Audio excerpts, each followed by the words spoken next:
I assume all the time that you're more professional than me when it comes to this stuff. But I think I'm learning over time that my like medium depth experience with recording in studios is really coming to light and helping us out, because I can't believe you weren't monitoring yourself this entire time. No. It's been 68 episodes. I think this is 68. And we just got you to monitor yourself. And use headphones. At all. And then not only that, we had to go through the painful feedback experience that noobs go through. I was like, I love you. Bless your heart. Sometimes, as is with many loved ones, I'm like, how are you alive right now? Okay, but how have you come this far? To be fair, my specialty is video. But you have to edit sound for. I guess you're only recording yourself other times, but like. Anyway, you know what? I'm not even going to criticize it. I'm just glad we got here. How about that? I'm just glad we got here. I'm not even going to give you a hard time about it. I'm just glad we're here. I was wondering, I'm like, can Odie not hear how they're pulling? Like, because, yeah, all right, cool. This is so much better. And this is all just to improve the Sonar experience for the listener. So I'm glad we're here. Look, if we ever record the podcast and there's a video element, I will be the most profesh individual. You'll know all the shit about it. Yeah, I don't know shit about video recording. I'll just stand there and be like, okay, yeah. Am I out of frame? No? Okay. Am I out of frame now? All right. Okay. Like, yeah. Come on, man. Oh man. Well. I mean, for Magnum Opus, I do audio, but I'm only talking to myself. So well, yeah, it's just you don't need, but you don't monitor yourself when you're recording for Magnum Opus? No, because do you record in GarageBand or do you record in another? No, I record in GarageBand. You do? Mm-hmm. This is going to greatly improve your experience there, too. I mean, my videos sound fine, so I feel like I'm good. No, they sound fine, but this is going to greatly improve your experience there, too. I'm learning almost a decade into my content creator journey. I'm learning some of the basics. The only reason I know this is because in my 20s, I'm in a studio and I've got a sound guy. You know, I was in a hardcore band, so I've got a sound guy miking me up and asking me if I can hear myself. So when we first started recording, I was like, well, let's troubleshoot that. Like, I want to be able to hear myself. You know, above all else, I want to hear myself talk. Of course. That's why that's why we're doing a podcast together. That's why we do a podcast right now. I was thinking about this. I was thinking about this the other day. Nothing is going to posthumously tarnish a person's memory more than the podcast they recorded when they were alive. like you know how like sometimes like people like dig and they like find like they're like, oh yeah, we were going through his house and we lifted up a plank and there was like a bunch of weird kinky porn under it. Like, you know, like I feel and like it tarnishes. You're like, oh wow, they were all too human, I guess. Like, you know, like there's the posthumous ruining of someone's memory. We're just recording it. Like people are like in live time. Like you could just get up in a funeral in the future and be like, I know everyone's real sad about Toby and Chester dying in a plane crash. I don't know either. Toby. Who the fuck is Toby? Just go with it. Just okay. go with it. Just Toby go with and it. Chester died in that plane crash trying to get their pilot's license. I know too many people trying to do that right now. But we can all rest easily knowing that they didn't get to episode 100 of this and then just play the podcast clip, you know, and they're like, listen, man, I got a hot take on pickles right now. You know, like you're just on like, pickles. Everybody in the theater's like, yeah, I'm really glad they didn't get to episode 100. Are you saying that's us? Oh, we're not to episode. We're at almost. We're almost to are you trying to get your pilot's 69. license? I know. Are you trying to get your pilot's license? No, I can't. Should you? I can. I'm You wanna colorblind. go skydiving? I'll go skydiving. Let's go skydiving. Skydiving. All right, fucking theme. Let's do a podcast while we skydive. We can edit out the noise. Oh my! Just welcome back to another episode of the UnPop podcast.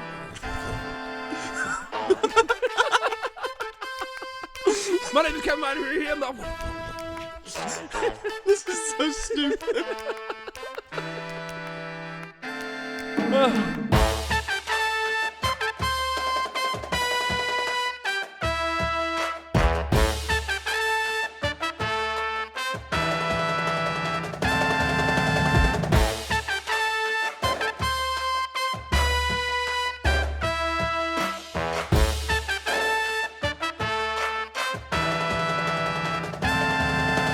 Are you ready to clap? I'm glad I could lift your spirits. Your spirits are lifted. 3, 2, 1. I can actually slap my face a little bit this week. Hooray. I can always slap your face. I know you could. I wouldn't want you to right now. It fucking hurts. Welcome back to another episode of the UnPop podcast. Wait, let me stop you right there, Kevin. I just wanted to say that when you do this intro, can you make sure it's smooth with no interruptions? I want this to be like a flawless intro. So, welcome back to another episode of the UnPop podcast. Kevin, I wasn't done. If you could stop for a second. I just want to say I want it to be 100% smooth. Now I'm finished. Welcome back to an episode of the UnPop podcast. My name is Kevin Miner, he, him, your capitane total siempre. With me, as always, is... Kevin Miner, he, him, the total captain of siempre. No! Why are you doing this to me right now, that's in not the my beginning? Line? That's not your line. That's Why not my would line. you be Kevin Miner, he, him? Well, why wouldn't I be Kevin Miner? Yeah, look... You're gonna have to present way more passive-aggressive masculinity. Can't do you that. want to be Kevin Miner, he, him. Can't do that. I'm Odie Matthews, the chef, they, them, cooking up content and messing with Kevin every single day of my life. Thanks for being here. We're happy to be here. Look, people are glad someone is because I fuck with everybody else. All right, people are like good. So like, here's the funny thing. We're driving home from Boston last night, right? We went out to Bryce Snyder. Did you pack the car? Officially out of the Marine Corps. Congratulations, Bryce Snyder. Yay! Wait, hold on. Let's play military band music here. Oh wait, I can do it. I can do it with my mouth. Do it. Yeah. Keep going. This is stellar. People love this. Nope. All right, you're done. You're cut off, Fergie. The Fergie trumpet. Bryce Snyder. Dude came in with a Fergie trumpet. No, but dude, okay, so no, we went out last night. It was amazing, honestly. Like seeing so many cool people just speak so highly of former now Master Gunnery Sergeant Bryce Snyder. Also, I just want to say, as a Marine myself, Master Gunnery Sergeant was always one of my favorite fucking ranks. Because how E9? intimidating would it be to be like on a battlefield and this guy like just decked out in like all Marine Corps gear and he's like Master Gunnery Sergeant. It's got the coolest fucking ring to it. Oh, dude, it really does. He honestly, so I mean, wait, look, let's wax poetic for a second. Bryce is one of the most inspiring, interesting, energetic, respectable, professional, like happy-go-lucky, eclectic, well-rounded, kind, loving people I've ever met in my entire life. Yeah. Right? And I'm never going to say all those adjectives about anyone else ever. No, I'm just... Do you know the difference? Here's a fun one. Do you know that, not to interrupt your story, but do you know the difference between a Master Gunnery Sergeant and a First Sergeant? Of course not. Okay. So, they're both E8s. Yeah. And no, he's an E9. I'm sorry. E9. Yeah, he was E9. First Sergeant? Staff Sergeant? It's been a while. But First Sergeants are more like administrator. This is like I'm breaking this down to like the dumbest of Okay, times. hit me. Yeah, yeah. First Sergeants are like more administrators, so like not always, but more likely to like inherit a unit, work with like a CO, whereas Master Gunnery Sergeant is still like kind of hands-on, a little bit more like in the dirt kind of. Dude. So, and I bring this up because like that fits Bryce. I've never met him in person, but I've talked to him a couple times online. Yeah. And like what I know of him, Master Gunnery Sergeant was 100% the correct route for him to go over like First Sergeant. Yeah. Well, here's actually, this is a really funny thing. So we go out. First off, they had his retirement in front of the USS Constitution, the oldest, like, still floating commissioned frigate in the United States, which is absolutely phenomenal. Here's a few funny things. This was an adventure. Let me regale you with a story. So my boss Joe and I are driving out yesterday. I shouldn't say my boss, my friend and boss. Like, he just also happens to be my boss.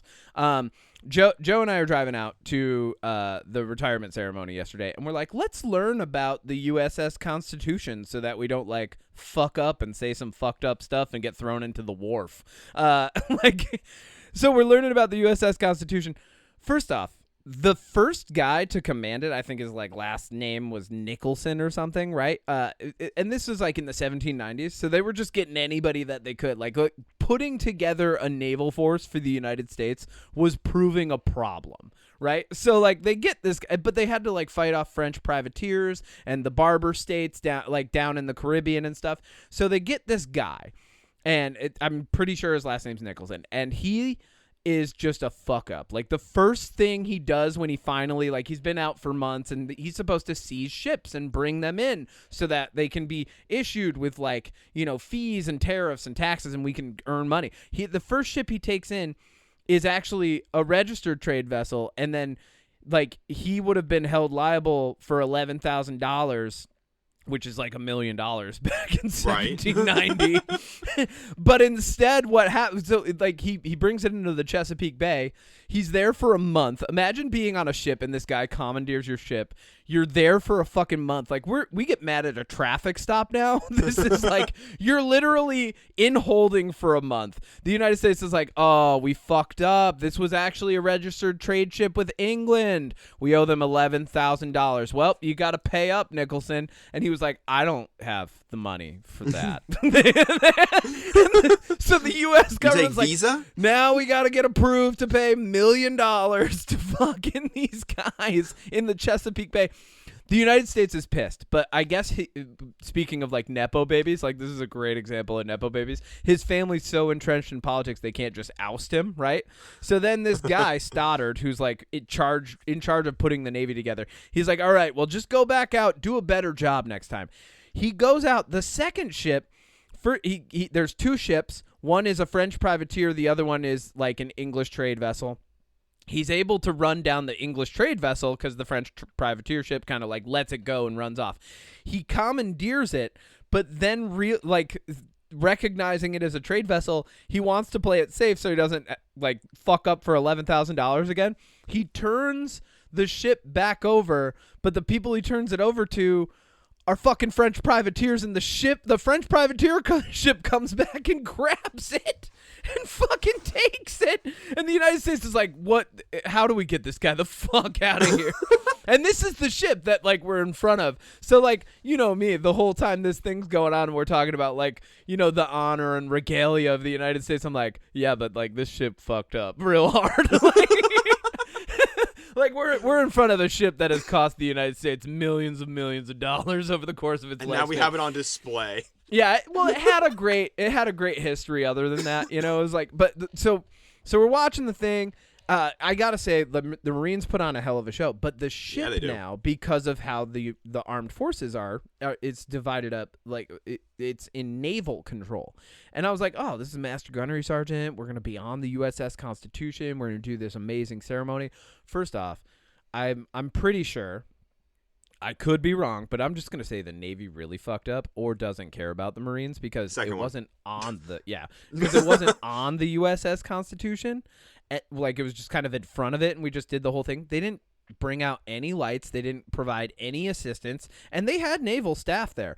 And also, the security to get in was the lightest fucking security I've ever been through. I'm pretty sure they were civilians. Like, there were just two dudes. Like, I walked up, he's like, show me your ID. And then he checked it like he was checking it for a bar that knows they're letting in underage people. Like, he, like, literally looked, he's like, you're good. And then the other guy, like, I have to go through the metal detector. He goes, all right, just hold your wallet, phones, anything in your pocket above your head. And I just, like, walk through with just my phone and my wallet. Like, I didn't even try. I just walked through with my phone and my wallet above my head. And he's like, you're good. And the machine went off when I went through. I'm like, the fuck? Like this, what? What are we doing? And then here's the funny thing. Bryce's mom, bless her heart, love her to death. She's absolutely like a gem. She's coming into the event, and they freaking, she forgot her ID. They weren't going to let her in. She's like, that's my son, like pointing him, and they still were giving her a hard time. Like the Marines had to come over and be like, no, this is his mom. She doesn't have to have her ID. Like, it's She's like, not going to shoot what her kind son. of a threat are you trying to assess here? You guys are fucking up. So then we have the whole ceremony, and then Bryce is like, he's convinced that we've like because he's been communicating back and forth, and he's arranged this for other people. Like, he's convinced that we have the ability to afterward kind of like hang out on the ship and chat amongst ourselves and like kind of enjoy ourselves before going to we went to like a bar called Sissy K's in Boston afterward to like do the actual retirement party, right? But we've got older people there who don't want to go to a bar. So like, he's like, yeah, we'll go on board the USS Constitution for a minute. We'll all hang out. He's like, thank you for enjoying me. It was my last chance to pull rank. We're going to get on the ship. They straight up tell us we can't get on the ship and it's closed. I was like, the fuck?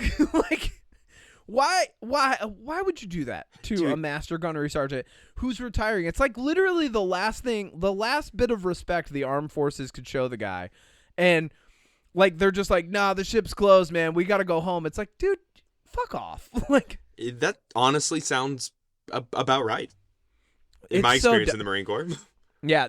It just like, I was like, really, guys? Like, you couldn't go above and beyond for your country. Like, they're talking about he's been in the armed forces longer than most of the Navy guys there have been alive, and I can tell because they were younger than fucking me. Yeah, so like, absolutely. I'm just like, oh my god, dude, blew my mind. But that was an adventure. But we were on our way back, and going back to where this all began. People are always happy that other people in my life give me a hard time, you included.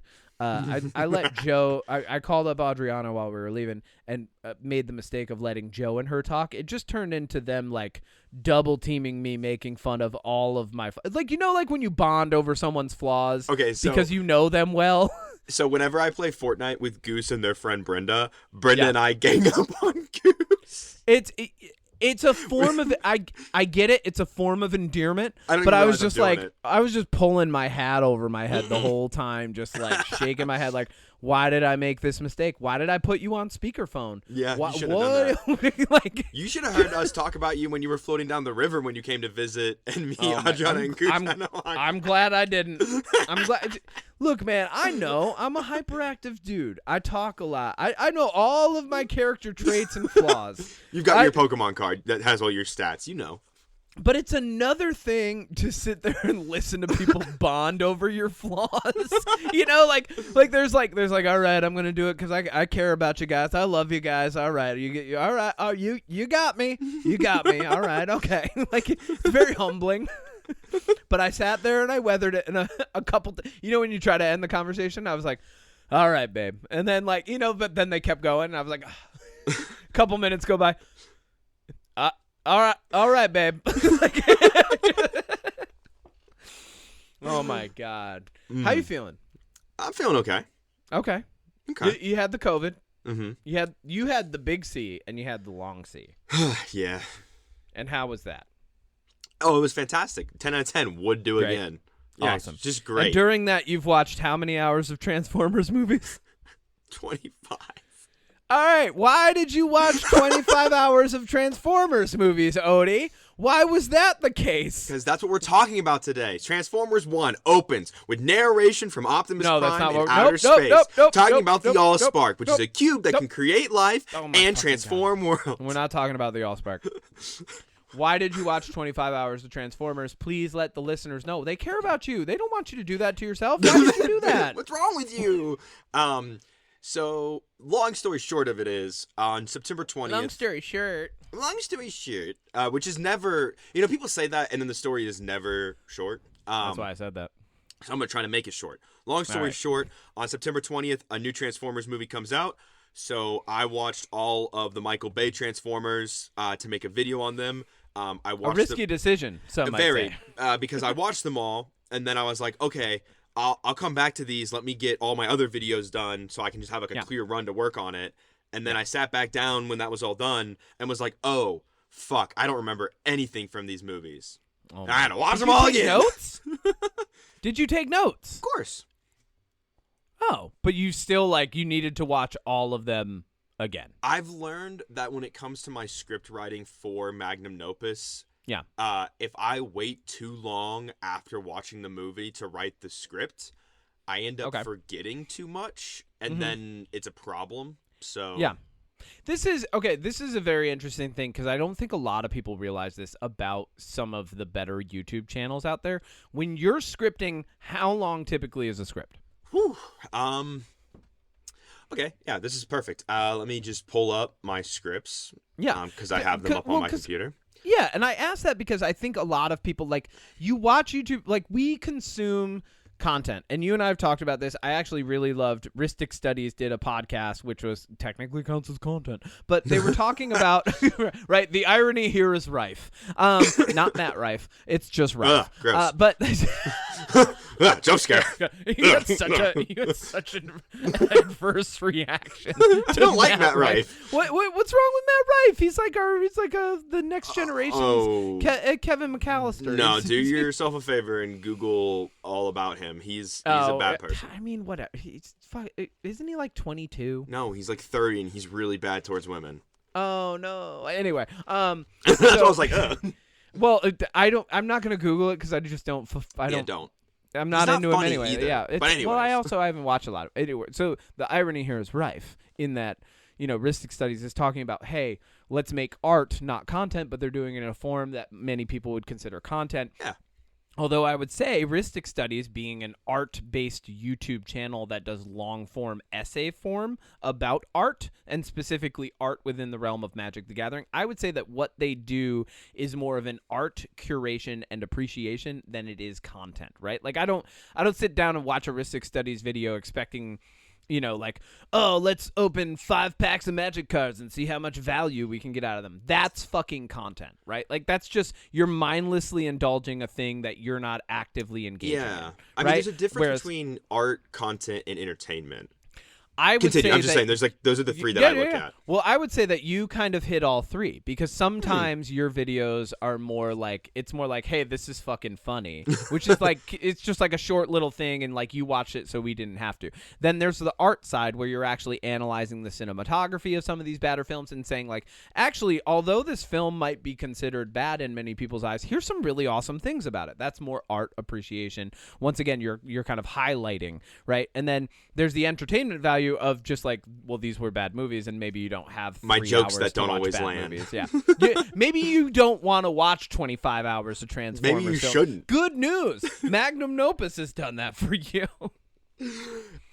So all right, on average, my videos right now, and this is going to change because funny enough, I have, as of Transformers, have completely revamped how I write my scripts.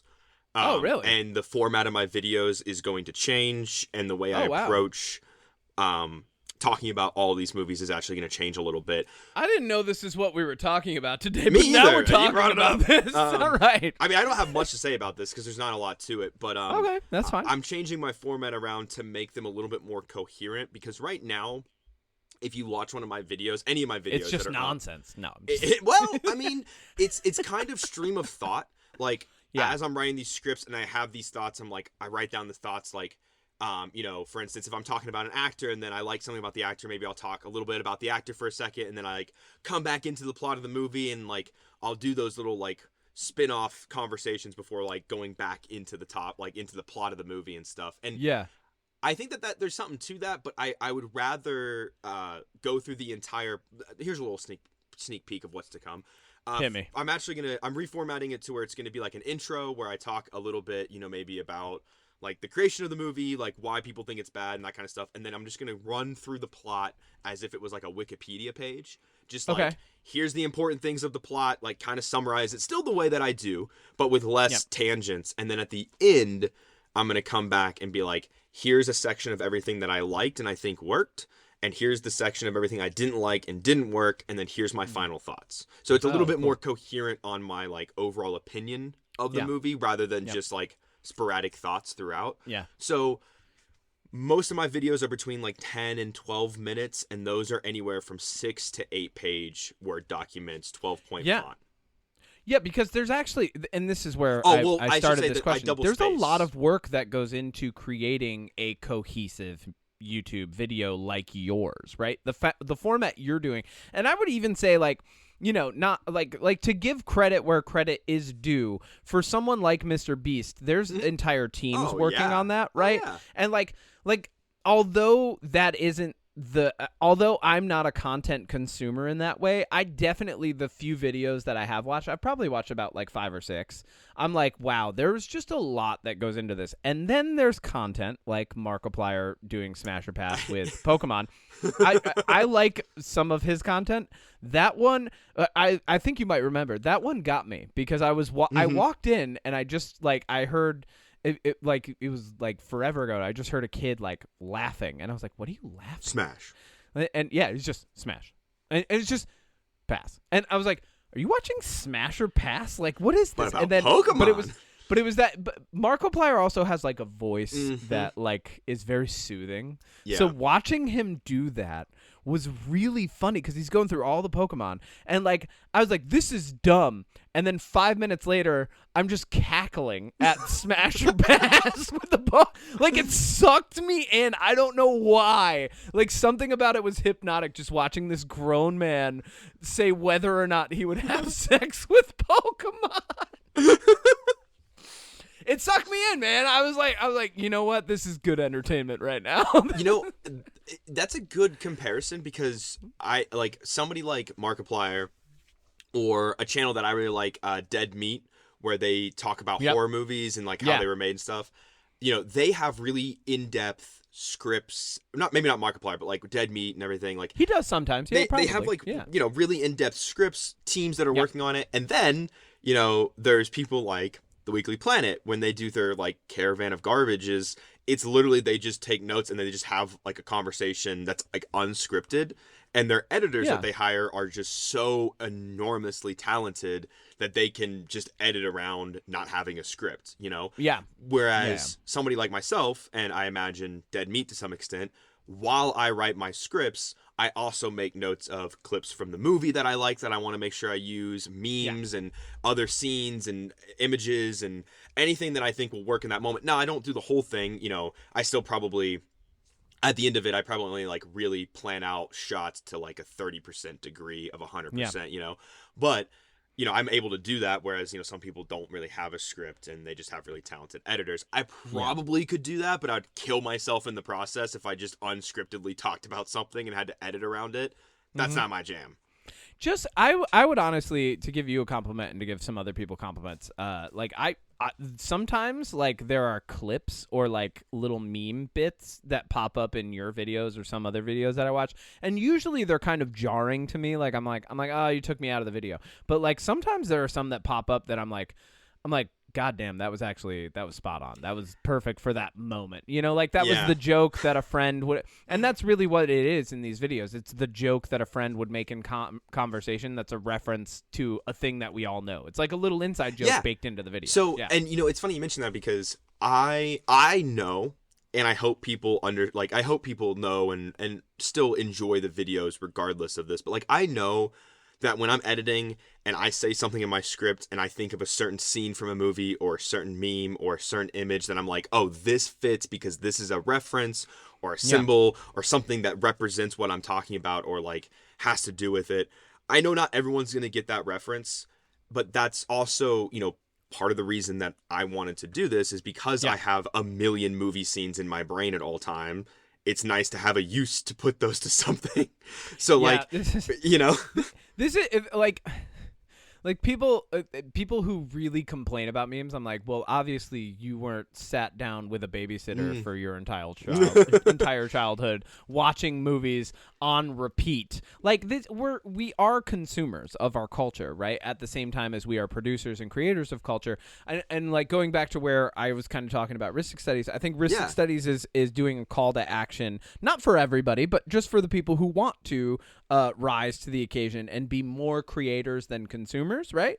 But we are still consumers of culture. So the things that this is why this podcast exists. We're consumers. You and I are consumers. Like if someone was like, yeah, your podcast, you're just talking about stuff that you buy and purchase and watch and do like, and it's like, yeah, that's it. Yeah, I would never deny that. But we're also in the same note, using critical thought. I've definitely had some thoughts in these conversations that we've had, and like in conversations that I've had on podcasts in the past, on other podcasts where I'm like, oh, I wouldn't have had that if I hadn't had that conversation. I'm actually glad we recorded that because it sticks out more in my head now, you know? Yeah. And going back to where we kind of started, like, I hope that, you know, the content that is created on my behalf, or rather the commentary that I create on my behalf is indicative of someone who cares, uses critical thought, and then also has a good sense of humor. You know, like that's it. And like for what I love the most about this kind of stuff, and why I like listening to like other podcasts that do something similar, is when I see a movie, I want to talk about it with somebody. And you know, my partner isn't the biggest movie fan. They don't like to see the same movies that I do. They're a little bit pickier. They won't go watch 25 hours worth of Transformers. You know, they won't go watch The Crow or Borderlands. I'm not gonna lie, I wouldn't either. Yeah, I know. I mean, you saw Borderlands at least, but like I was a good sport about Borderlands. But like, you know, to have somebody to talk to about it, me, and you know, just kind of let my brain naturally go through things I like, I didn't like, and I noticed without like, because I mean, for those of you that don't know, I don't know about you, at least Kevin, I don't come when we decide to talk about a movie we saw in theaters. I don't come with notes. I just come with whatever is on the top of my dome. Depending on what I've thought about it, I do have sometimes. Like, I've shown up with notes. Like, when I wanted to talk about Blue-Eyed Samurai, I had to make some notes. Okay, when well, I wanted to talk about Shogun, it's a little bit longer. Yeah. But, like, even some of the movies, like Alien Romulus, when I sat down to talk about that with Patrick, I definitely did some notes beforehand and kind of, like, reviewed them. I was like, okay, I think this is... I make like, mental notes, I guess. Yeah. But not physical notes about it. I don't have scripts.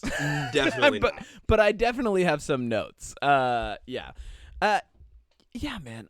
But like really going back to like where I was like talking about this, I think you know, it's interesting. A lot of people don't realize how much effort goes into, you know, writing, maintaining, editing, promoting, like producing, all the stuff. And you're a one-man team or one-person team right now, you know, and like that's a huge thing. Well, you know? I am lucky, and I've mentioned this before on the podcast. I'm still in the group chat of bag content creators called The Pack. I'm not as active in the group chat anymore because, you know, I don't have as much to attribute, but luckily... You're not doing bag. Yeah, but luckily those guys are absolutely fucking incredible. You know, Aaron's been on the podcast, Bo's been on the podcast. And, you know, one of the things that we had a conversation about not too long ago was, you know, who helps other people. Like, there are people out there in the group chat that do everything themselves, like Bo and a couple others, and then there's people like Aaron who have a team. And we were talking about thumbnails and like art design and stuff, and everybody was like, oh yeah, like I hire somebody, I use a third party, I use a freelancer, you know, to do my thumbnails and blah blah blah blah blah. And I was like, oh, like it made me realize I'm really lucky that the person I'm married to, who can do that. And I should say, and I might have said this before in the podcast, but I'll say it again because I want to make sure this is out there because this needs to be said. The name to my channel, Magnum. Wait, hold on. Before you say, collect yourself. Make sure it's a coherent thought. This is the clip I'm going to play at your funeral. Okay. All right. So I stuck a bunch of ice cream up my butt. No. Perfect. That's the clip we're playing. I don't know why I said I'm going to play at your funeral, because we're going to die at a plane crash trying to get our pilot's license. We're going to be like 92. We're going to be like Harrison Ford. We're going to be stoned on a plane. Everybody be glad that these two died. Odie was apparently sticking ice cream up their butt. Oh, my God. All right. So, sorry, keep going. Keep going. So, my channel name, Magnum Opus. Yes. And all of the artwork, all of my little guys that I have, all of the like artwork, God, I can't think, avatars. Golly, the word escaped me. My channel name, my avatars, my thumbnails, soon to be some custom animations of my avatar. Some of them smaller, almost like emojis even. Yeah. And then the person that proofs all of my videos kind of helps me make sure that they're coherent, gives me the feedback, is the initial person to watch them all, helps me with all of that, is Goose. Like, my partner Nate has been, like, without them, my channel would not be where it's at. Because I couldn't think of a name. I knew I wanted to do a movie channel. And they were like, oh, you should do, like, a play on Magnum Opus, like Magnum Nopus. It stuck. They offered to do all the artwork, which was, they were like, you should have a little movie screen and then have your artwork guy kind of help depict your emotions in between your meme clips. And I was like, which is amazing and does separate you from other great idea, like other channels. And I've gotten one comment, only one, that was like, your avatar does nothing for your videos. And I'm like, you're wrong. It does a lot. Yeah, you're the for only my person videos. who thinks that. Yeah, get out of here. Get out of here. Well, that's fucking comment sections. Like, get out of here. I don't. Yeah. But my point is, like, if you put any weight into a comment section, who cares? You're doing it wrong. When I get good comments, yippee. If I get bad comments, hey, a comment's a comment. Engagement is engagement, baby. Exactly. But like my point in all that is, without them, I would not be where I'm at, and I'm really lucky that the things that I'm bad at, which is thumbnails and artwork and having an outside opinion on my own videos, they offer. And like, there have been major changes to some of my videos that they've suggested that like, I think have really elevated them. So awesome. I am a one-person show for the most part, but I owe a lot of my success to somebody else too. Cool. Speaking of changes, major changes, scripts, big teams working on things, I came prepared to talk about Rings of Power Season 2. Oh, yeah. Yeah. That's what I actually came prepared to talk about this week. Because when I got my wisdom teeth surgery, which I only got local anesthetic for, we know, you bragged about it last week. I know. I was able to stay awake and watch the first 3 episodes of Rings of Power because that's what came out that day. Aren't there 4? Which was...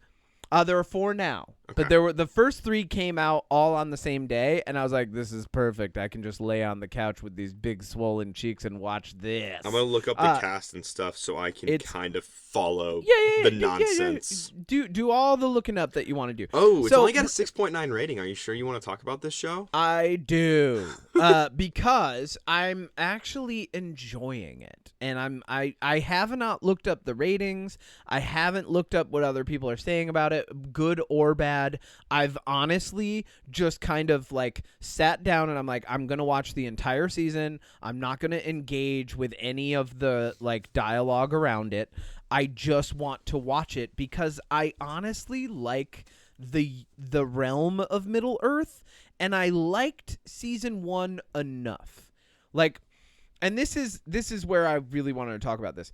It's very different from Tolkien, and I wanted to talk about source material, changes that people are making, what we regard as being a franchise, like versus like so there are the initial versions of franchises that exist, right? So like Tolkien didn't create a franchise. Tolkien created an epic trilogy after writing The Hobbit and also published The Silmarillion and has a bunch of letters, and like it's talking about art versus entertainment again. The Lord of the Rings trilogy, books, The Hobbit, The Silmarillion, art, right? The Lord of the Rings trilogy movies, art and entertainment. Edutainment. No. Okay. No. Stop it. Okay.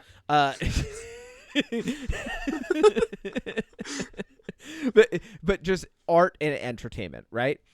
People creating content around that to talk about it, discourse, dialogue, anything related to that isn't specifically highlighting like the process behind the production, how different things were done. Content, right? Like that's what that is. Once you're getting into like actually talking about like breaking down different scenes and like how things were filmed, and like that's a little bit of edutainment, but I would say it's light edutainment. Edutainment is actually, I don't like edutainment as a term. I think it's very misleading and it leads you down a wrong. Well, dude, when in a world where PragerU exists, I don't like the word edutainment, right? So that's a whole other episode if you want to bash on that shit. But the discourse around it for the most part is more content than it is art entertainment. And like, so you have art, You have, and I would even like, and here's something that I think the hardcore Tolkien fans might dislike. Even the books themselves are art and entertainment, right? Right? And like the degree to which you consider them one or the other is completely subjective, as is art, as is entertainment. So like we have a subjective scale. The reason I have like secluded myself in my enjoyment of the Rings of Power is, one, I recognize it's very different from the Tolkien that I know and love, right? We did episodes on Tolkien, and I broke down the universe. I obviously care very much about the universe. I love it. And like when it comes to the Tolkien stuff, I'm like, yeah, let's not fucking touch that. But I also own, Lord of the Rings Magic the Gathering cards. I'm also watching I want to say Rings of on Power. that point, yeah, I wish more Star Wars fans would have that mindset, because it's not all of them, but like a lot of angry Star Wars fans always go back to, well, it's not what George Lucas wanted. Well, George Lucas didn't even know what he fucking wanted. All right? Yeah. Well, like they say, nobody hates Star Wars like a Star Wars fan. Yep, trust me. But like, so I would say that there's at least a decent, to have almost a 7 on Rings of Power is a comment. It was lower when the first season came out, so yes. To have almost a 7, it's already an improvement, and it's a mark upon the improvements made on the show. Because I will say that I went back and I tried to watch season 1, getting ready for season 2, and I got to like halfway through episode 1, and I was like, oh no, actually, Adriana and I watched a couple episodes, and I was like, okay, yeah, I can see where some people had complaints about this, but is it slow or something? Like what is the complaint? It's just, okay, so Galadriel is a beloved character. She's one of the most powerful characters in all of Middle-earth as far as like fan favorite goes, as far as like just the way that she's written and perceived and like portrayed and all of these things. She basically, like, she has that quote when Frodo's talking to her, is like, what if I gave you the ring? She was like, you would have a queen. Like, she's like, I would be fucking ruler of Middle Earth. And there's actually, a lot of people don't realize this when on their first go through Lord of the Rings, is that scene, she actually resists taking the ring from Frodo. Like, he has it out. He's like, what if you took it? And she's like, she is about to take it. And then is like, no. And then she kind of like, she gets really intrinsic and she goes, oh, I passed the test. Ooh. I didn't take it. And this is huge because she's one of the elves who in the past had come across the elven rings of power, right? Like, so for her to not take the one fucking ring in that scene is actually one of the biggest moments of the entire first movie. It's her. And then she kind of like, she's like, oh, thank God. I've grown, I've matured, I'm an enlightened being, I have resisted the ultimate urge this plane of existence has to offer in this age. Good for me. Good luck, Frodo. And like, I did my part. Yeah, she's like, I did my part by not fucking killing you. And a lot of people don't realize that's what's really going on in that scene, but Tolkien fans do. And that's what's really, once again, art and entertainment. Like, when you make something that's art and entertainment, the deep lore fans love it, and the people who are just there for the entertainment love it because it's a really great cinematic scene, too. Peter Jackson did an amazing job with the trilogy, almost killed himself in the process. Thank you, Peter J. But, like, watching The Rings of Power, season 1, immediate fan backlash, and I got it, but I kind of fought through it. Like, I was like, and I did something similar watching the first season that I normally don't do with shows, is like, I didn't engage with any discourse around it other than to talk to a couple of people who are like, I really don't like it. And I was like, okay, well, I'm enjoying it, so I'm going to keep going. Going back and watching it, I'm like, yeah, this is not a masterpiece of writing at all. Like, objectively speaking, it whatever rating it has, I would say objectively speaking, it deserves maybe around that area for the first season. Season 2, already at a 7.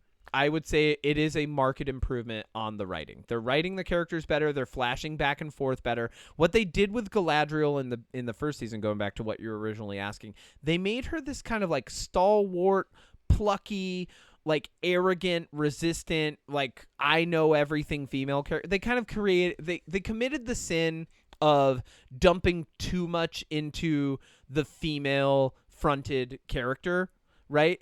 Which is the same thing. it's a mirror image of doing a character like Bruce Willis in Die Hard, right? Like, it's too much. And so some people are going to love that, and they're like, there's going to be a subset of people that are like, I fucking love it. Like, who cares? Like, she does know everything. She's so smart and so strong and all this.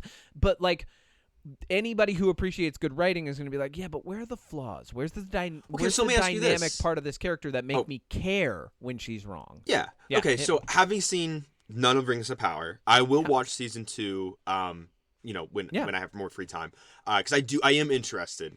And so with her character being automatically like a Mary Sue or whatever that was the biggest complaint about the first season. But as a Tolkien fan, right? So and I'm just curious because there's a similar comparison in Star Wars that I personally I defend. Do Which those one? things? What is it? Oh, I'll tell you in a second. Okay. For her, what's Galadriel? Galadriel. Also, let me levy, like, she is one of my favorite characters in the entire story. Even better. So okay.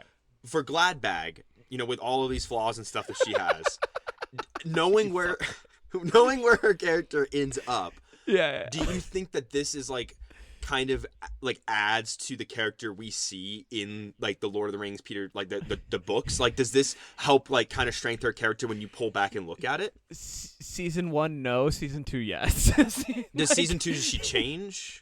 Yes, the way that they wrote her does change, and she's definitely still. I would say there are probably some. I would say other people where Galadriel is their favorite character are probably still going to be pissed about season 2 because she's even more flawed, but in a good way. Like, I think in a good way. Is there any is there any connection between season 1 and season 2 that would like make those would make her character change to the way she is in season 2, or is it just like an all of a sudden we're going to change her because the writing needs to change?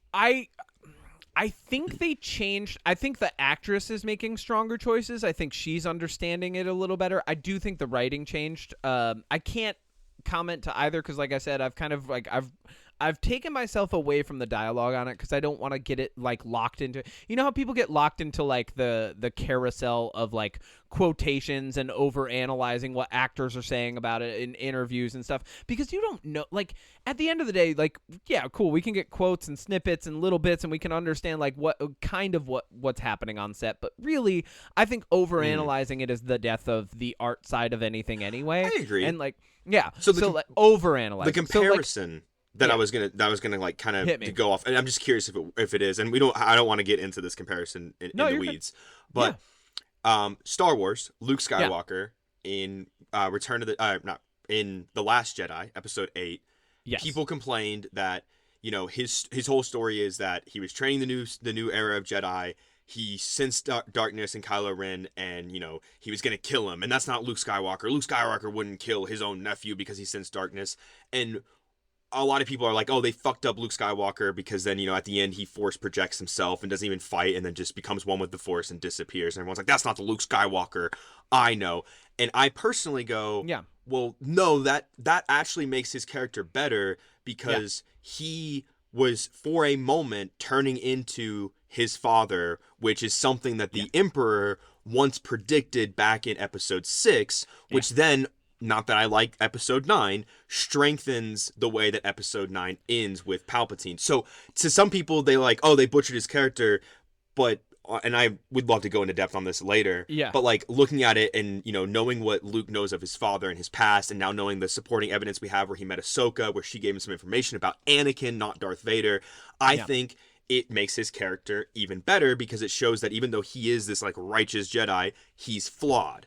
Right? Yeah. So I'm just curious if there's something similar there with her. Oh, yeah. Oh, absolutely. Yeah. No, she's a very flawed character. And I would say in season 1, the reason I would say some people are justified in their anger at the Galadriel writing for season 1 because she's unintentionally super flawed. But season 2 is coming across as more authentic. She's kind of like she's, and like you'd have to watch it to really get the full breadth of it, but it just feels different. I'm going to have to watch it. Watching season 1. Maybe I'll watch season 1 too. Maybe I'll try. I honestly think you should. I think despite its failings, I think season 1 is actually really entertaining. Going back to what we were talking about, art, entertainment, content. It's right? all coming back to it, baby. Season 1 isn't just content. It's art and the entertainment. most expensive it's more show entertainment ever made. Than art. It's more entertainment than art, which I think is I think that is a symptom of a larger problem that exists in art and entertainment right now. But it's more entertainment than art. But I really do enjoy it. Going to the Luke Skywalker thing, I agree with you, and we don't have to get into this, but I actually think, and this is kind of, you might agree with this, you might not. I think Episode 8, written by Rian Johnson, was too smart. Oh yeah, for Star Wars culture. It's one of the best Star Wars movies. It's in my opinion, it's the best movie with Jedi. You already know that all of my favorite Star Wars stuff has little to no Jedi interaction. I love the Jedi as a concept, but like my favorite Star Wars stuff has less mysticism, more of like the sci-fi, right? Mm-hmm. But that is my favorite Star Wars movie with Jedi in it. Is Episode 8, even over like Episode 5, like Empire Strikes Back, because that's my favorite. I love Empire Strikes Back. I love Empire Strikes Back, but I go back and watch it, and I'm like, this is a great movie, and it's very entertaining. I actually really enjoy Episode 8 more, and I think it's because I'm able to like get those big moments that Rian Johnson baked in.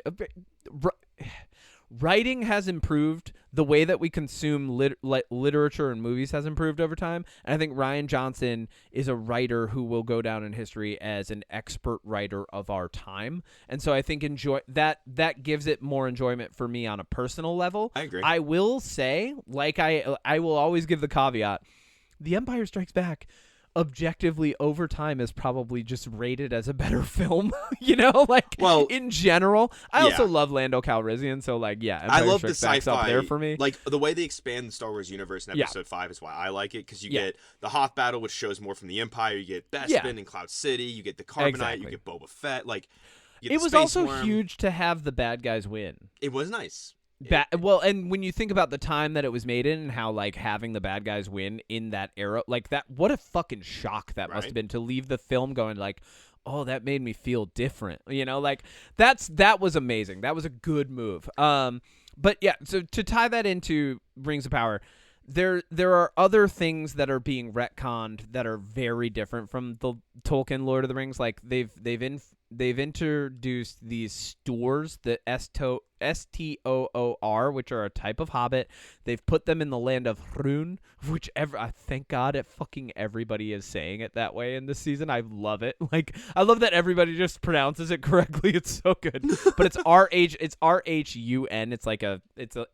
It's a desert type land. It's where these Istari are, these wizards, as we might recognize them, akin to Gandalf, Saruman, like Radagast. Yeah, Gandalf the Brown. One of the characters.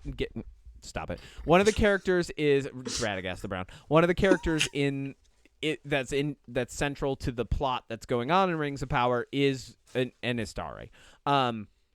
And he's out there, and we've met another one who's kind of like a dark, like blood magic wizard, and it's pretty cool to see the difference between the two. And like, the big thing that I really like that season 2 has done, even though it's to finish the thought, they've introduced the stores. The stores I don't think are supposed to exist there. Like I'm trying to like really remember it, but I kind of don't care because I'm watching the Rings of Power and I'm not thinking, how does this tie into the books that I know and love? The same way that I would watch Andor and not think, how does this tie into the trilogy that we know and love? Like I'm not trying to think of the tie-ins. I'm not trying to do too much with that. I'm just going, oh, that's interesting. Okay, cool. I like this. Well, I think because I'm leaning into the entertainment. Yeah. And then finding the pieces of art that I like. I mean, knowing that this is more entertainment going into it also helped me. I think that's a good way. And also, like, I would say good shows that are set before major things like Andor or even like Rings of Power and so forth. Like, they do the tie-ins in a way that you don't even really notice. Yeah. Like, I think of Andor and like, I mean, I could do a whole breakdown of season 1 of all the ways that they've put like little tie-ins. Like, and I think the best one is the way that the Death Star is created. Like you go to that prison with Andy Serkis and it turns out, like how did the Empire build the Death Star? Oh, they just had hundreds of thousands of like slave camps where they captured people and put them up for crimes and made them build parts of the Death Star. Like, yeah, and then told them that they were going to get out in a certain amount of time, and then increase their prison sentence, and like I was just like, oh my god, isn't that so? No, agreed. so good. But with Rings of Power, season 2, not. I'm not going to do spoilers because you said you're going to watch it. I say let's do a big when season 2 is over. I'll try to be completely caught up, and we can do a big cool wrap up of everything. So no spoilers No segment spoilers. for Rings of Power, but there are some scenes in the beginning of season 2 that I think show that the writers have learned because they're very interesting and they're more dynamic and they're showing different sides of the characters. One thing that does suck, and this isn't really a spoiler, the guy who plays Adar, which is the Orcish name for father, got recast, and the guy who was playing him in season 1 was like honestly the strongest fucking actor in the show. Oh god. So I'm watching it and I'm like, why'd they recast him? He actually stepped away from the show because I think he's getting a lot of opportunity. He really crushed it in season 1. Like every scene he's in, I'm like, yes. Oh wow. Okay, Adam. yeah, you're interesting. He got recast. The guy who's playing him in this season, not as strong, but very good. He also has a voice. Like we were talking about voices earlier. He has a voice. The actor from season 1 has a voice that is like low and gravelly and commands presence. And the other guy is very obviously acting and doing a version of that voice, but like it's not the same. What's the guy's name? The character's name? Adar. So Adar. Which is like Orcish for father. But season 1 and season 2, different actors. The second one, he's doing a good job, but it's not the same. It's like when they recast Dario Naharis in Game of Thrones between seasons, and you were like, wait, that's not Dario Naharis. Dario Naharis had long hair and was like a swarthy You use guy. the one show I've never seen an episode of. It's a big example. A lot of people know it because like then like season 3. You're like, wait, that's not Dario Naharis. Like you're like, that guy has short black hair and a beard. But here's the funny thing about that one is in between seasons when they recast, the guy who played Dario Naharis actually got better. I actually like that actor more. Now, I would say it's not that I like the actor less, it's just less of an experience. But a big thing that they did was they started changing up the way that they're showing the story more. There are still some plot holes, there are still some flaws, but I'm not looking for perfection when I go into people creating... I'm not looking for a love letter to Tolkien in Rings of Power. Right. What I'm looking for is, oh, cool, interesting, different story. I would like this. Tolkien didn't even write the full Rings of Power story, you know? So, like, this is a chance for other people to come along and kind of flex their fantasy muscles and, like, get into this universe and do stuff. And although some things have changed, I don't think that's for the worse. I think, like, that happens over time anyway. That even happens in human civilization. And really, like, where I was thinking about talking about this today is that, like, we have a lot of indication of oral history over the ages, right? And we have these versions of stories that are art, and we have these versions of stories that are entertainment, and that's what they've always been. And then we have versions of the stories that are just, you know, like to give you an idea, like you could tell a Viking legend, right? In classic Norse language with a translator, under the stars in fucking Norway. That's art. You can watch an episode of Vikings with Ragnar Lothbrok, which is like, it leans into Viking mythology and things like that, and that's entertainment. And I think that was a really great show. I loved watching that show. Or you can watch somebody criticize every little piece of Chris Hemsworth playing Thor, and that's content, right? Like, and so like we have these things, and they exist in different layers. And I think putting the lens on, you and I do a very good job of this, and I think it would benefit people to know that you can do this, you can do this actively, you can do it well. Putting a lens on and really being honest with yourself, like, what am I consuming? How am I consuming it? Am I looking for art, and is this not meeting my level of what art is? Okay, so maybe it's not as much art as I thought it was. Maybe it's more entertainment. Maybe it's more content. But like putting the lens on whenever you're watching something. So like going into season 2 of Rings of Power, I put on the lens. Okay, this is more entertainment. It's not as much art as the books and the original trilogy. It's more entertainment, and it did increase my enjoyment, and I'm still enjoying watching every episode, even though, like, there's points that are where I'm like, there are certain things that are happening in the plot where I'm like, oh, well, if this happened in other shows and it was like kind of like a plot hole, it might make me stop watching the show. But I'm enjoying this. I think I completely agree. I think that depending on, I mean, for me, I have like a couple different watching modes. I have like my magnum opus watching mode where I'm like, okay, let's, I've got my analytical brain on. I'm enjoying it for what it is. I'm looking for the things I like. I kind of go into those movies with more of like a blank. I'm not going to be hypercritical. Yes, there are tons of things in these movies I could be like, I could nitpick, but I'm not there to nitpick. I'm there to see what's worth saving. And then I also have like when I watch like any of the jams that I mentioned, or like a show that I like, or anime or anything like that, and typically anything else I watch that's not for like creative purposes, I'm like, I'm gonna be probably just default mode is a little bit more nitpicky, a little bit more analytical. There's some things where I'm always like this thing and that thing, but I think for me the reason I look at it that way is because it's kind of not that I think that my nitpicks of movies are like the word, like they're like solid and like 100% correct, but it does help me kind of better analyze and how to look at things when I do want to nitpick for like magnum opus and stuff, and in terms of like entertainment and art, and I think you'll agree with me on this, I think the one medium that most of the time is consistently nailing that combo is anime. I think that is a really good...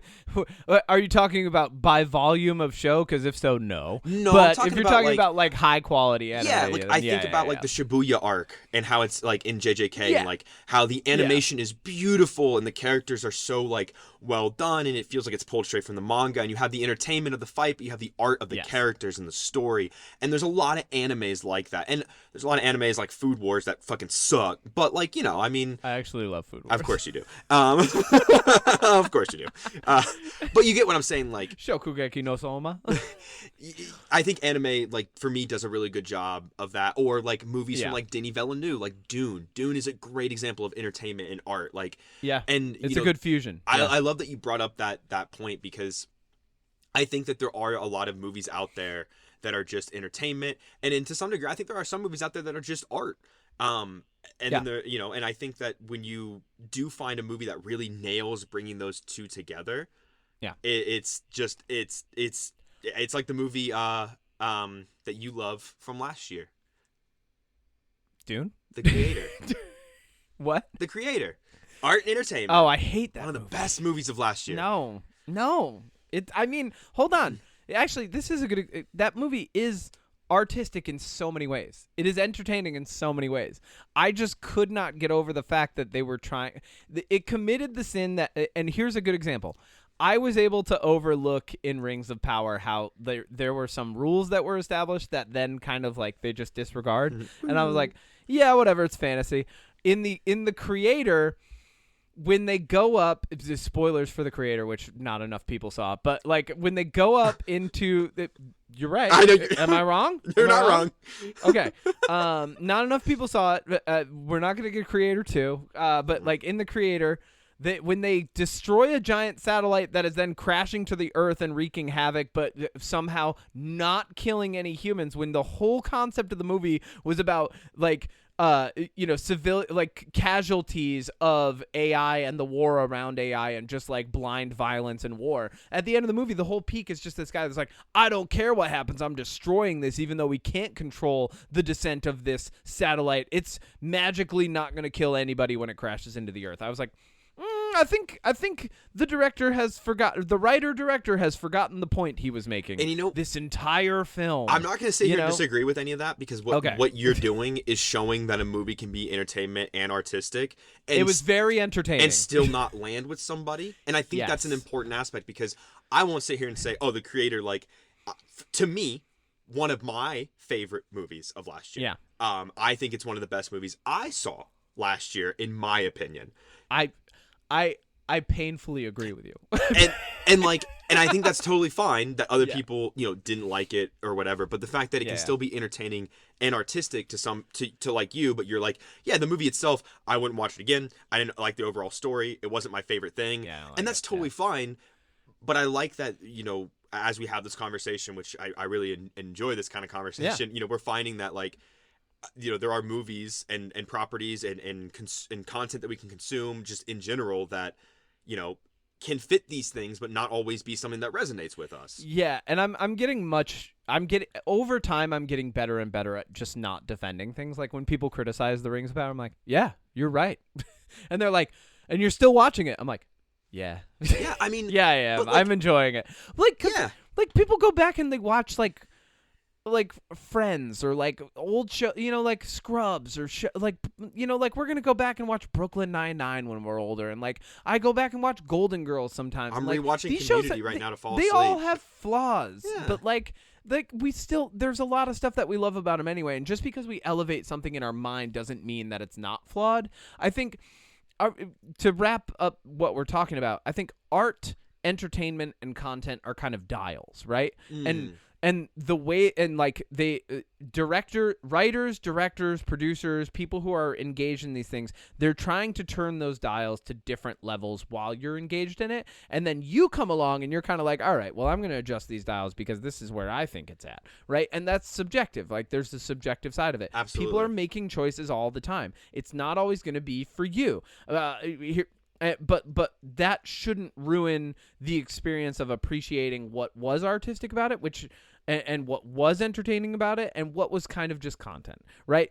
A really good, and that's something that I like that you do a very good job of, especially with Magnum Opus, is like when something is really good, objectively, and everybody kind of agrees across the board, you do a good job of highlighting that. You're like, I'm not gonna, like, you don't just bash stuff. Yeah. Right? It's very easy to go in and gatekeep, bash, especially when it's a franchise that you know and love, like Tolkien, Middle-earth, all of that stuff. It's a franchise that we know and love. So it's very easy to go in and bash something new. It's very easy to go in and gatekeep something new. I think it's a little bit harder to find the things that you appreciate, but then also still say, I either like or dislike this, right? And to do it in a way that's like respectful and to do it in a way that's both respectful and like of like the people who have put in the time and effort, but then also respectful of the people who do enjoy it. I think you can balance that out. And you can still like it. That's not to say that you can't just like, because you and I, we have private conversations apart from this. That's not to say that you can't just bash shit, because sometimes I will just bash shit.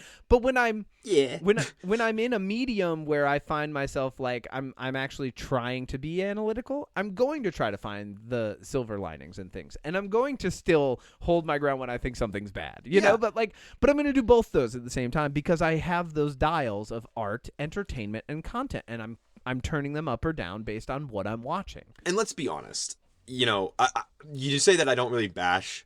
If you watch my Cars 2 video, I bash the shit out of that movie. Like, which you should. But like, you and I. But you do bash the shit out of it in a way where I'm almost like, I almost wanted to be like, did you forget this was a kid's movie? But see, the thing is, I at the start of that video, I go, look, I know this is a kid's movie. Yeah.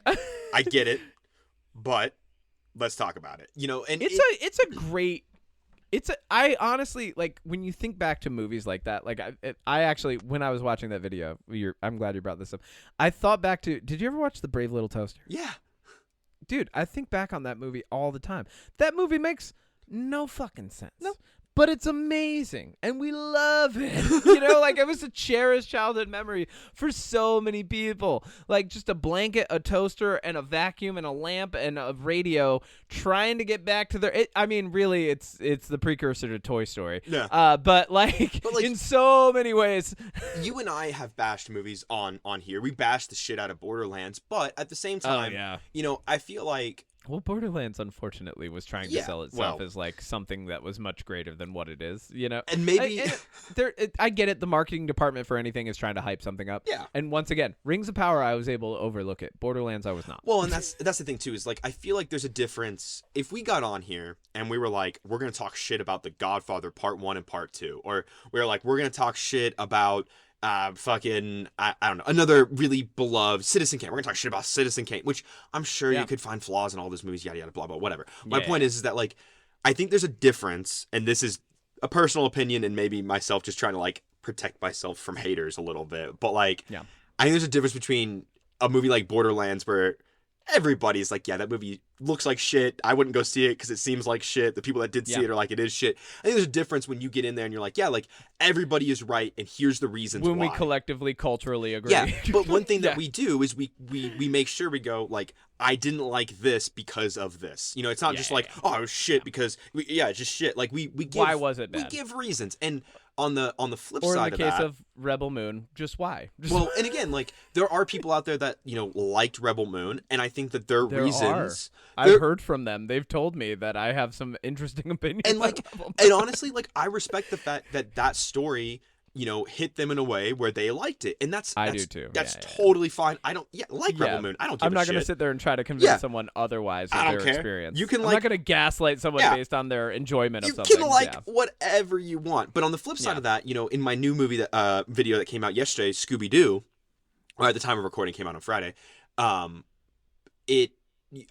even say at the end of that video, spoiler alert, I literally say, I'm like, look, I don't know if this movie is good or bad, but I love it so much, and like I have such nostalgia for it that I don't care what people think. I'm going to say it's a good movie. That's one of those ones that we culturally agree was good. And I mean, I think what I appreciate in content creation on all platforms, and whether it be somebody doing a channel like mine on YouTube where they're talking about movies and like nitpicking and criticizing, whether it be a podcast like us or The Weekly Planet, or it be a movie or an interview, when people can like not admit, but like say that, you know, I understand this and this about the movie, but because of this and this, I believe this and this. And to me, like, even if it's about a bad movie like Rebel Moon, or a great movie like fucking Citizen Kane or whatever, like, I don't like the movie Forrest Gump. I don't like the movie Shrek. I think the movie Shrek is a bad movie, and I've never met anybody else that thinks Shrek is a bad movie. Yeah, actually, I have fond memories of that. Yeah. So I haven't seen it in a long time, but yeah, I like it. But like, okay, I'm not going around to people that like Shrek and being like, Shrek is a fucking stupid movie. You're stupid for liking it. Like what you want. Enjoy what you want. Well, yeah. I think it's important to remember art is subjective, not only in its viewing, but in its creation. And you can disagree. That's a huge thing. And that's it. And like, you can disagree with and obviously people have, because I got so many comments about how Cars 2 is actually a great movie. Look, you can disagree, and that's fine. Yeah. Like, I don't care that you think I'm stupid for thinking that movie is bad. Everybody has their own opinion. Some people are nice about sharing their opinion. Some people are dickwads about sharing their opinion. Maybe you should be option A, but hey, if you're option B, go fuck yourself. I'm just kidding. But like, no, you can say that back to someone who's basically telling you to go fuck yourself. You're allowed to say that. That's a fine consequence. I'm gonna send Master Gunnery Sergeant Bryce Snyder after them. If someone says go fuck yourself and you say go fuck yourself, that's allowed. Yeah. You know, like equal. Yeah, man. I mean, just to wrap up the whole conversation, like I think a good summary is art is subjective not only in its viewing but in its creation, and so is entertainment, and so is content. Yes. Right? And how you grade something is completely up to you. Still at the end, I would give the caveat, don't fucking gatekeep. Like I learned in my as someone who has grown much, my only disclaimer I would give somebody is just don't gatekeep. Like if someone comes into, because here's what's going to happen. Eventually someone's going to make Neuromancer by William Gibson. Do you know Neuromancer? I've heard of it. It's the godfather of sci-fi movies. Like, it's the one that, like, people are constantly, when you watch The Matrix, people are like, you know, they drew a lot of influence from Neuromancer. Like, you know, the people who are into the deep lore are like, yeah, a lot of influence from William Gibson. I love that book. It was the first deep, heavy, cyberpunk-ish, like, sci-fi book that I ever read, and I fucking loved it. When it gets made, I'm going to detach the love of the book from how I view the next thing, right? Because I really want to enjoy the movie too. And so I'm going to not go in going, how does this compare to the book? I think the biggest mistake you can make is going, how does this compare to the thing that I've viewed and formed very strong opinions and relationship with over time based on my own experience with that piece of art, entertainment, content? How does this compare to that, right? If you're comparing it, you're already going to, like, it's going to make it that much harder for that thing to rise to your expectation. You're creating an expectation that might be unrealistic. You know what a great example of that is? And this is where I'll put my final thought.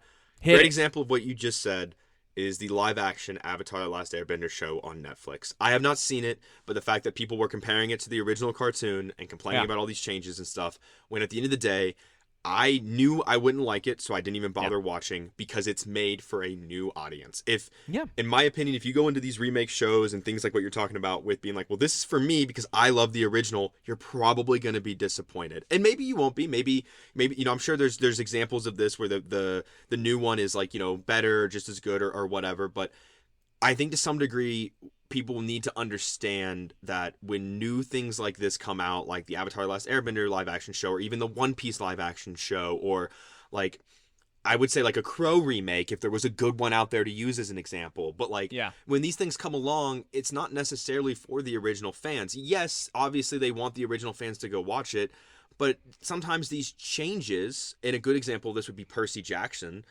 I was a huge fan of those books. I loved those books. I read all of them. I was a big fan of it because I loved Greek mythology. There are changes that the creator, Rick Riordan, has made that I agree with because they're either outdated or he's grown as a writer, he's grown as a person. He's like, yeah, these are things that I didn't think of then, but I'm thinking of now. And I'm like, I like these. So to wrap up, I completely agree.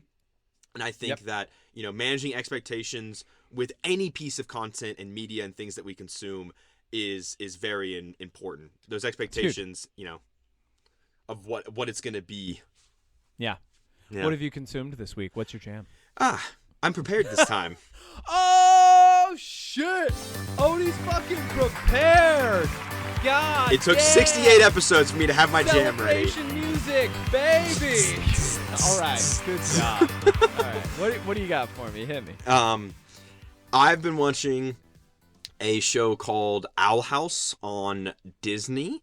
Yes. I really like it. Okay. One of the things I really like about it is all of the Is it a cartoon? Yeah, it's a cartoon. Oh, okay. It's a lot of voice actors from the game Apex Legends. The voice actor of Caustic, the voice actor of Loba, Lifeline, Mirage, and I think there's like one more in there.